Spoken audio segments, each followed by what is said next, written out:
Welcome to One Chemistry. This is 365 Chemistry series. Daily one question for you. Here various kind of acids and alcohol is given.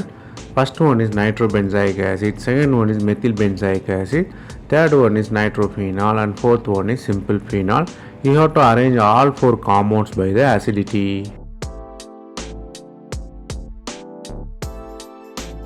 The answer is simple. ECH plus donor is the good acid. Normally everybody knows carboxylic acid is better acid than OH because itself is a good acid irrespective of the substitution. So acid comes first, and the second fact is electron withdrawing group increase the acidity by stabilizing the O minus. Electron donating group decrease the acidity by destabilizing the O minus. So the first one comes the nitro compound because it will stabilize more and it is acid. Then come methyl substituted acid.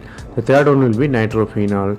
Even though it has nitro, carboxylic acid is better acid than phenol, so phenol comes third, and least one will be the phenol there. Here the concept you have to learn here is acidity of carboxylic acid is higher than the alcohol irrespective of the substitution. That's all from this video. Thanks for watching.